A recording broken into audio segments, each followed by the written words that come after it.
बच्चों JEE main 2024 exam dates तो finally announce हो गई हैं, लेकिन मॉक टेस्ट की अगर हम बात करें तो आप में से बहुत सारे ऐसे स्टूडेंट्स हैं जिन्होंने अभी तक मॉक टेस्ट देना शुरू भी नहीं किया है। अरे भाई, आप में से बहुत सारे ऐसे भी स्टूडेंट्स हैं जिन्होंने मॉक टेस्ट देना शुरू कर दिया और उनको काफ़ी एडवांटेज मिलना शुरू हो गया। यार कॉम्पिटिशन है, अगर आप मॉक टेस्ट देने से इतना घबराओगे तो कब तो एनालाइज करोगे और कैसे इंप्रूव करोगे अपने स्कोर्स में। तो start giving mock test as soon as possible. अब रिगार्डिंग द मॉक टेस्ट हमें बहुत सारे डाउट आते हैं, तो इस वीडियो को मैंने 3 पार्ट्स में डिवाइड कर दिया है। पहला पार्ट विल डील विद कि भाई हमें कितने मॉक टेस्ट देने चाहिए, चैप्टर वाइज टेस्ट देना है या हमें प्रीवियस ईयर जो टेस्ट हैं उनको एज अ टेस्ट देना है, प्रीवियस ईयर पेपर्स को, या हमें पार्ट टेस्ट देने हैं या हमें फुल टेस्ट देने हैं, तो इसके बारे में आपको बताया जाएगा। In the second part of the video बच्चों I will deal with paper attempting strategy, that what are the best strategies जिससे पेपर को हम अटेम्प्ट करेंगे तो हमारा स्कोर काफी अच्छा रहेगा। And third part is how to analyse the test and how to make the action plan, right. क्योंकि टेस्ट एनालिसिस के बिना या उसके ऊपर एक्शन अगर हम नहीं लेंगे तो इंप्रूवमेंट कैसे होगा। तो ये जो जर्नी है, चलिए सबसे पहले हम बिना टाइम वेस्ट किए पहले पार्ट पे आते हैं।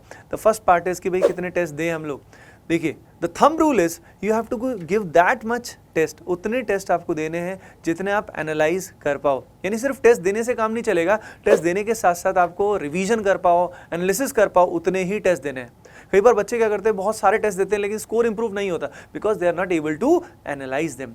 अगली चीज़ मैं आप सभी को बताना चाहता हूँ, हो सके तो एवरी डे कम से कम एक चैप्टर वाइज टेस्ट दें।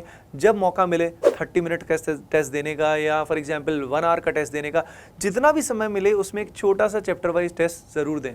इसमें ATP स्टार ऐप में एक बहुत ही अमेजिंग फीचर है, कम्प्लीटली फ्री ऑफ कॉस्ट है, उसका फ़ायदा ज़रूर उठाएं, जिसको बोलते हैं कस्टम प्रैक्टिस। कस्टम प्रैक्टिस में आप अपने चैप्टर सेलेक्ट कर सकते हैं, क्वेश्चंस, ड्यूरेशन सब सेलेक्ट कर सकते हैं as you can see on the screen, and इसका फ़ायदा आप सभी को ज़रूर उठाना चाहिए। तो चैप्टर वाइज टेस्ट के अलावा आप सभी को अब डाउट आता है कि सर पार्ट टेस्ट दें या फुल टेस्ट दें।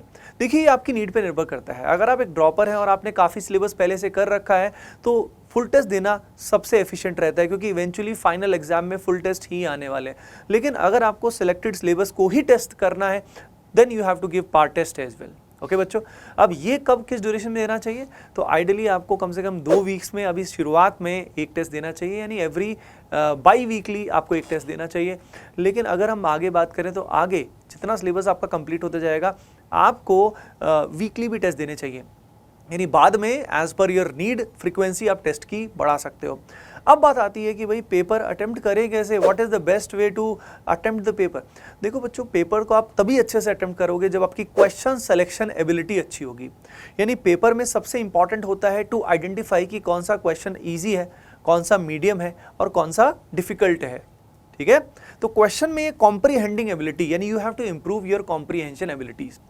नाउ ये जो क्वेश्चन सिलेक्शन एबिलिटी है ये कैसे इंप्रूव होगी, तो देखो रेगुलर जब आप होमवर्क कर रहे हो या प्रैक्टिस कर रहे हो या फॉर एग्जांपल आप कोई भी टेस्ट दे रहे हो, चैप्टर वाइज टेस्ट दे रहे हो, तो रियल फुल लेंथ टेस्ट देने से पहले आपको वहीं पे ये जो क्वेश्चन सिलेक्शन है, क्वेश्चंस का जो कैटेगराइज करना है, ये आपको प्रैक्टिस करनी पड़ेगी। सबसे पहले आपके दिमाग में 3 कैटेगरी क्लियर होनी चाहिए। इजी क्वेश्चंस वो होते हैं जो सीधा हो सकते हैं, जैसे कि मैं एग्जांपल देता हूँ। मान लीजिए कोई क्वेश्चन आता है डायरेक्टली कि इसका मेटल का और कौन सा है, मान लीजिए कोई भी बिल्कुल डायरेक्ट सा क्वेश्चन आता है तो वो खट से आप सॉल्व कर सकते हो। या किसी क्वेश्चन में हाइब्रिडाइजेशन पूछी है, डायरेक्टली आप देख के कर सकते हो। तो जो क्वेश्चन लगभग 30 सेकंड्स में या 1 मिनट के अंदर हो सकते हैं, छोटे छोटे डायरेक्ट क्वेश्चंस, ये हैं ईजी। मीडियम क्वेश्चंस वो हैं जिनके अंदर थोड़ा सा एप्लीकेशन करना है, थोड़ा सा फॉर्मूला लगाना है, थोड़ा बहुत काम करना है, थोड़ा कैलकुलेशंस करना है, and then you will be able to do it. Difficult questions वो हैं जो देख के एक बार समझने में ही समय लग रहा है और उसके बाद उसमें टाइम और ज़्यादा लगेगा। तो ये क्वेश्चंस को कैटेगराइज करना आप सीखें, ठीक है। ये हैबिट जब बनेगी तो फुल लेंथ टेस्ट में जो मैं स्ट्रैटेजी बताने वाला हूँ उसको आप अप्लाई कर पाओगे, राइट। तो ये कैटेगराइजेशन करने की हैबिट आप लगातार करें। जब आप होमवर्क करेंगे तो होमवर्क के दौरान भी पहले सारे इजी क्वेश्चंस करने हैं, फिर आपको मीडियम क्वेश्चंस करने हैं और फिर लास्ट में डिफिकल्ट क्वेश्चन करने हैं, ठीक है। अब ये जो हैबिट आप चैप्टर वाइज टेस्ट में रखेंगे या होमवर्क में रखेंगे, अब पेपर को कैसे अटेम्प्ट करेंगे। तो देखिए बच्चों, PCM की अगर हम बात करें तो आपके पास जो क्वेश्चंस मिलने वाले हैं वो या तो इजी होंगे या मीडियम होंगे या डिफिकल्ट होंगे या इन्हीं में कहीं लाई करेंगे। तो पेपर के एंड में we need to make sure कि जितने भी आसान क्वेश्चंस हैं उसमें से कोई भी आसान क्वेश्चन नहीं छूटना चाहिए जो आपको आता था, प्लस उसके अलावा मीडियम भी करेंगे हम जितने हो सकते हैं, प्लस कुछ डिफिकल्ट भी हो जाए तो बहुत बढ़िया है, ठीक है। याद रखिए इजी क्वेश्चन से आपका सिलेक्शन होता है और मीडियम और डिफिकल्ट से आपकी जो परसेंटाइल है वो इंप्रूव होती है, आपकी रैंक अच्छी आती है। तो अब इसके अंदर जो सबसे इफेक्टिव मेथड है बच्चों, वो उसको बोलते हैं multiple round method. Multiple round methods में सबसे पहले पूरे पेपर के जो सबसे ईजीएस्ट क्वेश्चंस हैं बच्चों, वो आपको करने हैं। You can start with chemistry, physics और मैथमेटिक्स, जो भी सब्जेक्ट आपको सबसे प्यारा लगता है, सबसे कंफर्टेबल लगता है, start with your strongest subject. Normally I will advice कि केमिस्ट्री नॉर्मली अच्छा रहता है, ठीक है। तो अब फॉर एग्जांपल मान लीजिए आपने फिजिक्स से स्टार्ट किया, तो फिजिक्स के पहले इजी क्वेश्चन कर लिए, फिर केमिस्ट्री के इजी क्वेश्चन कर लिए, फिर आपने मैथमेटिक्स है उसके इजी क्वेश्चन कर लिए, then move on to mathematics, then मतलब नेक्स्ट सब्जेक्ट्स पे आइए और उनके मीडियम जो लेवल के क्वेश्चन है बच्चों, उनको अटेम्प्ट करना है। एक बात मैं आपको बताना चाहता हूँ, इसी का एक दूसरा तरीका है, कुछ स्टूडेंट्स के लिए ये भी इफेक्टिव होता है।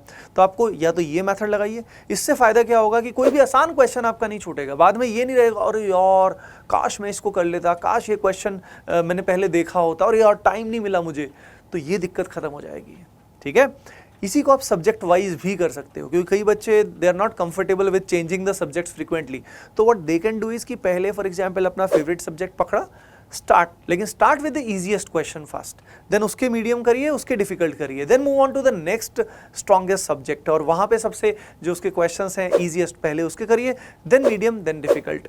सो this is the other way. Personally मैं प्रेफर करता हूं द फर्स्ट मेथड, क्योंकि उसमें पूरे पेपर के जो सबसे आसान क्वेश्चंस हैं उनको आप पहले कर लेते हो, then the medium ones, then the difficult ones. This is the best way. अब इसमें कुछ और पॉइंट्स हैं जो अपने को ध्यान रखने चाहिए।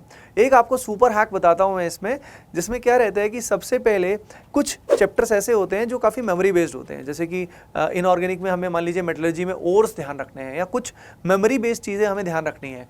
तो what we need to do is कि हम एग्जाम से पहले उस पर्टिकुलर पोर्शन को जिससे क्वेश्चन आना लगभग तय है उसको हम याद करके जा सकते हैं, मेमोराइज करके जा सकते हैं। Then what we can do is for a great start, aggressive start of the paper, what we can do is हम सीधा बच्चों उस पर्टिकुलर सब्जेक्ट पे उन क्वेश्चंस को ढूंढ के खट से सॉल्व कर सकते हैं। यानी हो सकता है विद इन 5 मिनट्स आप वो 3-4 क्वेश्चंस जो हैं वो खट से सॉल्व कर लो। अब उससे क्या होगा कि आपको जो अभी याद था, यानी जो लास्ट में आपने रिवाइज किया था, वो खट से आपने सॉल्व कर लिया और आपको एक मोमेंटम बिल्ड हो गया। होता ना मोमेंटम बिल्ड होना, जैसे कि क्रिकेट मैच के अंदर भी होता है, शुरुआत में अगर पहले 10 ओवर्स में अच्छी बैटिंग हो जाती है, विकेट भी नहीं गिरती तो बहुत अच्छा रहता है। It's like that. तो आपको सुपर हैक का यूज करके एक एग्रेसिव स्टार्ट करना है, ठीक है। अब एग्रेसिव स्टार्ट करने के बाद अब पूरे पेपर में मोमेंटम मेंटेन रखना है। पूरे पेपर में मोमेंटम मेंटेन रखने के लिए क्या करना होता है, आपका जो पेपर का दिन है वो बिल्कुल अपनी बॉडी को बिल्कुल एक्टिव रखना है। उसके लिए ओवर थिंकिंग नहीं होना चाहिए। तो सुबह सही टाइम पे उठना, एक्सरसाइज करना, मेडिटेट करना, थोड़ा प्रे करना, और पेपर के बारे में ओवर थिंकिंग नहीं करना, क्योंकि पेपर की स्ट्रैटेजी आपने पहले से ही डिसाइड कर ली है। पेपर में जितना रिलैक्स होकर आप एग्जाम दोगे उतना ही आपका ब्रेन ड्रेन नहीं होगा। बहुत बार ओवर थिंकिंग कर करके हम पेपर में ड्रेन हो जाते हैं। लगभग ये मान लीजिए 3 घंटे के में 90 मिनट्स में ही हमें खुद को नींद आनी शुरू हो जाती है। तो अपने को एनर्जी अपनी हाई रखनी है बच्चों, है ना। तो एग्जाम के दौरान एनर्जी मेंटेन रखने के लिए आप सभी की रेगुलर हैबिट, बायोलॉजिकल क्लॉक ऐसी होनी चाहिए कि एग्जाम के टाइम में जिस स्लॉट्स में एग्जाम होते हैं, आप सभी जानते हो कि 2 स्लॉट्स में हमारे एग्जाम होते हैं, या तो मॉर्निंग या इवनिंग वाला। इन दोनों स्लॉट्स में हमेशा रेगुलरली जो भी टेस्ट दें, मॉक टेस्ट दें, उन्हीं स्लॉट्स में दें, और इन स्लॉट्स में कभी भी सोना नहीं है, ताकि आपकी बायोलॉजिकल क्लॉक, आपकी बॉडी उस समय आदत हो, हैबिट हो क्वेश्चंस को प्रैक्टिस करने की। अगर ये हैबिट लगातार रहेगी तो उस दिन, जिस दिन आपका रियल डी डे आएगा, उस दिन भी आपकी हैबिट ये रहने वाली है ना। तो ये बहुत इंपॉर्टेंट है कि 3 घंटे मोमेंटम कैसे मेंटेन करें। अच्छा, कभी कभी किसी क्वेश्चन में स्टक हम हो जाते हैं। मैं आपको बता रहा हूं कि जब इजी क्वेश्चंस आप पहले करोगे तो आपका ब्रेन का वार्म अप हो जाएगा। वार्म अप होने के बाद आपसे मीडियम और डिफिकल्ट क्वेश्चंस होने लग जाएंगे। डिफिकल्ट क्वेश्चंस के लिए आप इवेंचुअली रेडी हो जाओगे। जब इतने सारे आसान क्वेश्चंस और मीडियम क्वेश्चंस कर लोगे तो डिफिकल्ट के लिए भी आप रेडी हो जाओगे। याद रखिए, क्वेश्चन सिर्फ करने से सिलेक्शन नहीं होता है, क्वेश्चन छोड़ने से भी सिलेक्शन होता है। तो कुछ ऐसे क्वेश्चन जो आपका बहुत दिमाग खराब कर सकते हैं, जो आपका बहुत टाइम वेस्ट कर सकते हैं। कई बच्चे क्या करते हैं, शुरू में सीधा 1 2 3 4 से स्टार्ट करते हैं। अगर आप बहुत ही लेजेंडरी स्टूडेंट हो, जिनकी टॉप 100 में रैंक आने वाली है या 500 में आने वाली है, तो अलग बात है, they can start the paper, बिल्कुल शुरू से लेकर एंड तक कर सकते हैं। लेकिन मेजोरिटी के लिए वर्क नहीं करता। ये स्ट्रैटेजी जो थी, जो मैंने अभी बताई, ये मैं पर्सनली खुद यूज़ करता था और ये बहुत ही इंपैक्टफुल होती थी। लेकिन इसकी लगातार हैबिट हमें होनी चाहिए। तो आप समझ गए कि आपको अभी ड्यूरिंग द टेस्ट सीरीज आप सभी को अपनी जो प्रॉब्लम सॉल्विंग एबिलिटी है, प्लस उसके अंदर आपको अपनी question selection ability, primarily question selection ability को इंप्रूव करना है। अब बच्चों, अगला जो सेक्शन है वो अब आने वाला है। भाई, अटेम्प्ट करने का तरीका पता लग गया, पेपर में मोमेंटम एंड तक मेंटेन रखना है। अब हम बात करेंगे टेस्ट एनालिसिस की, कि भाई कैसे टेस्ट को एनालाइज करना है, इंप्रूव कैसे करना है, एक्शन प्लान कैसे बनाना है, ठीक है। इससे पहले बच्चों मैं आपको एक इंपॉर्टेंट इन्फॉर्मेशन दे देता हूं। बच्चों आप सभी के लिए जेईई मेन 2024 के लिए हम लोग लेकर आए हैं इंडिया की most comprehensive and the most relevant test series, जो बहुत ही कॉम्प्रिहेंसिव है, जिसका नाम है AOTS ATP online test series. बच्चों आप इसका हिस्सा बन सकते हैं, और इसका हिस्सा बनने के लिए डायरेक्टली आपको करना क्या है, ATP स्टार ऐप या वेबसाइट पे जाना है, लॉगिन करना है, and you can go to the star batches section. From there you can enrol in AOTS and be the part of the most competitive test series for JEE Main. Okay बच्चों, and अब मैं आप सभी को बताने वाला हूँ regarding the test analysis. ठीक है बच्चों, टेस्ट के अंदर हमें एनालाइज किन क्वेश्चंस का करना है। हमें 2 तरह के क्वेश्चंस का, इनफैक्ट 3 तरह के क्वेश्चंस का एनालिसिस करना है। जो क्वेश्चन आपने कंसेप्चुअली सही किए हैं, जो सब सही हुए, उनको तो एनालाइज करके क्या फायदा। जो क्वेश्चन रॉन्ग हुए हैं, या जो क्वेश्चन आप अटेम्प्ट नहीं कर पाए, या जो क्वेश्चंस आपने गेस तुक्का मार के सही किए हैं, उनको ही एनालाइज करना है। अब एनालाइज कैसे करोगे, तो पहले तो आइडेंटिफाई कर लो कौन से गलत हुए भाई, कौन से हमारे अनअटेम्प्टेड थे और कौन से हमारे गेस वर्क थे।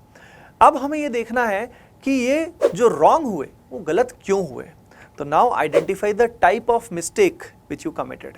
ठीक है, अब मिस्टेक का टाइप हो सकता है, या तो वो हो सकता है कैलकुलेशन एरर, या हो सकता है क्वेश्चन को मिसरीड कर दिया, इस तरह की चीजें, या क्वेश्चन का ऑप्शन ही गलत क्लिक कर दिया। तो ये जो बोलते हैं, इनको हम जनरली बोलते हैं सर सिली मिस्टेक हो गए। नहीं, identify precisely what type of silly mistake जो आपने करी, तभी आप उसका सोल्यूशन निकाल पाओगे। बीमारी जो है ना, वो अपने को पता लगेगी तभी तो उसका इलाज निकलेगा। तो यहाँ पे जो बीमारी है उसको आपको लिखना है। सिमिलरली जो क्वेश्चन अटेम्प्ट नहीं हुआ, वो किस कारण नहीं हुआ, क्या आपको कंसेप्ट नहीं आता था, या आपका टाइम मैनेजमेंट खराब था, यानी क्वेश्चन बस आप समझ ही नहीं पाए और क्वेश्चन बहुत आसान था, राइट। और तीसरी चीज है गेस वर्क। गेस वर्क में भी इसी तरह से एनालाइज करो कि भाई असल में, क्योंकि तुक्के से तो वो सही हो गया, पर असल में आपको से वो गलत क्यों हो रहा था, क्यों आपसे नहीं हो पा रहा था वो। अब इसके बेसिस पे इसका समरी जो है वो आपको नीचे लिखना है, यानी समरी में आपको एक्शन प्लान बनाना है। एक्शन प्लान में मान लीजिए आपने बहुत सारे कैलकुलेशन एरर किए हैं, तो आपका एक्शन प्लान का पॉइंट 1 क्या हो जाएगा, do lots of calculation practice. ऐसे बहुत सारे क्वेश्चन करिए जिनमें कैलकुलेशन इंप्रूव हो। अगर आपने क्वेश्चन को गलत पढ़ लिया तो अगला क्या लिखोगे, इंप्रूव द कॉम्प्रीहेंडिंग एबिलिटी, यानी क्वेश्चन को पढ़ने के बाद आंखें बंद करके सोचिए कि क्वेश्चन में पूछा क्या जा रहा है। याद रखिए 90% of the silly mistakes are due to misreading the question. Question को गलत पढ़ने की वजह से ऐसा होता है। तो ये जो सेकंड पार्ट है, कॉम्प्रीहेंडिंग एबिलिटी इंप्रूव करना, ये बहुत जरूरी है। ठीक है, अगला मान लीजिए आपने पेशेंस लूज कर दिया था एग्जाम के दौरान, टेम्परामेंट लूज हो गया था, तो उसके अलावा थर्ड पॉइंट क्या आ जाएगा, इंप्रूव योर कामनेस, मेडिटेशन करो, ताकि ओवरऑल आपका जो पावर है, आपके अंदर जो संयम है, वो ना खो, आपका एग्जाम टेम्परामेंट इंप्रूव हो जाए। अलॉन्ग विद दैट मान लीजिए आपका कोई कंसेप्ट खराब है, तो आइडेंटिफाई करिए किस किस चैप्टर में खराब है, कौन सा कंसेप्ट खराब है, लिख लीजिए उनकी लिस्ट की, यार ये मुझे इंप्रूव करने अगले टेस्ट तक। तो ये एक्शन प्लान है अगले टेस्ट से पहले, कि भाई मुझे ये अगले टेस्ट देने से पहले इन सब चीजों को सही करना है। अब ये जो सबका सारा कार्य है, ये हमने बना दिया है आसान, क्योंकि आपके लिए हम लेकर आए हैं टेस्ट एनालिसिस टूल। एंड बच्चों ये टेस्ट एनालिसिस टूल जो है, ये हमने हमारी टेलीग्राम कम्युनिटी पे भी डाल दिया है, तो लिंक डिस्क्रिप्शन में दिया हुआ है, टेलीग्राम कम्युनिटी का हिस्सा बनिए, वहाँ पे आपको टेस्ट एनालिसिस टूल मिल जाएगा, जिसकी हेल्प से उसको प्रिंट कर लेना बच्चों, और उसकी हेल्प से आप किसी भी टेस्ट को एनालाइज कर सकते हो। उसमें सारी चीज़ें जो मैंने बताया है आपको, wrong, unattempted, guess and action plan, सब कुछ आप उसकी हेल्प से कर सकते हो। आपको खुद से बहुत मेहनत करने की जरूरत नहीं पड़ेगी, राइट। तो इस टूल का आपको यूज़ ज़रूर करना है बच्चों, है ना, इस बात का ध्यान रखिएगा। अच्छा, उसके बाद अब आपने टेस्ट एनालिसिस कर लिया, लेकिन एक्शन प्लान को फॉलो नहीं किया तो कोई फायदा नहीं है। तो बच्चों जो एक्शन प्लान आपने बनाया है उसको आप क्या करेंगे, उसका यूज करेंगे और उसकी हेल्प से इंप्रूवमेंट करेंगे। मैं आपको बता रहा हूं कि 2 टेस्ट 3 टेस्ट में इंप्रूवमेंट आपको दिखना शुरू हो जाएगा। कई बच्चे सोचते हैं कि पहली बार से ही इंप्रूवमेंट आए, नहीं बच्चों, अगली बार अलग तरह की गलतियां करोगे आप, कमाल के प्राणी हो ना आप, उसके बाद अलग तरह की गलतियां करोगे, and then you will keep on improving. इस तरीके से आपका जो मॉक टेस्ट का स्कोर है बच्चों, वो इवेंचुअली इंप्रूव होता जाएगा, एंड आप सभी जेईई मेन 2024 में बहुत अच्छा करोगे। तो बच्चों let me summarise what we have understood in this particular session. सबसे पहले आप सभी को everyday make sure to give chapter wise test. उसके अलावा आपको बाई वीकली कम से कम एक फुल लेंथ टेस्ट देना चाहिए इन बिल्कुल real exam like environment, right. AOTS के टेस्ट जो है वो भी आप सभी दे सकते हो। AOTS लॉन्च हो चुका है, ऐप और वेबसाइट से जाके आप ले सकते हो। उसके बाद मैंने आपको बताया कि यहाँ पे जो पेपर है उसको अटेम्प्ट करने का सबसे अच्छा तरीका होता है मल्टीपल राउंड मेथड, जिसमें मल्टीपल राउंड्स में you can solve the paper and जिससे विल मेक श्योर कि कोई क्वेश्चन ना छूटे। उसके बाद पेपर को एनालाइज करने के लिए यूज़ करें टेस्ट एनालिसिस टूल, जिसमें जो गलतियां हैं उनको आइडेंटिफाई करें कि किस तरह की गलतियां हुई हैं and then make a action plan and follow it, तभी आपका इंप्रूवमेंट होगा। ओके बच्चों, hoping that this will help you in achieving your dreams. Tell me in the comment section that कैसा लगा आपको ये वीडियो। मिलते हैं नेक्स्ट पर्टिकुलर सेशन में। Bye bye, take care and keep preparing well. Love you all.